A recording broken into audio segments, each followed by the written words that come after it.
सजा शुणी कोर्टरू चंपट मारिले आसामी। नवरंगपुर कोर्ट परिसररू दुई आसामी फेरार हो जाइथिबा नै मिलिला सूचना।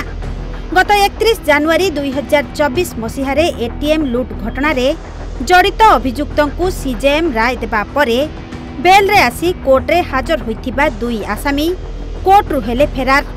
दुई जन हेले हरियाणा रो मेवात जिल्लार शाकिल खान और शाहरुख खान बोली जणा पड़िछि।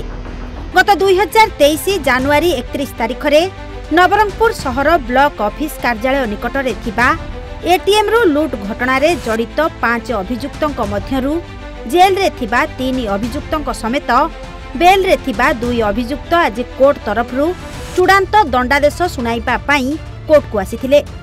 एही घटना रे मान्यवर कोर्ट संपृक्त अभियुक्त माननकु 7 वर्ष सजा सुनाइथिले। तेबे कोर्ट रु राय आसीबा परे बेल रे थिबा 2 अभियुक्त हरियाणार मेवात जिल्लार शाकिल खान और शाहरुख खान कोर्ट परिसर ही चंपट मारिथिले। पुलिस विभिन्न स्थान रे चढ़ाऊ करी दुहिं को खोजाखोजी करुछि। गत 31/1/2024 तारिख दिन नवरंगपुर ब्लॉक छक निकट एटीएम लूट होता। से लूट घटना 5 जन को पुलिस धरी और किसी पैसा भी से जबत होता।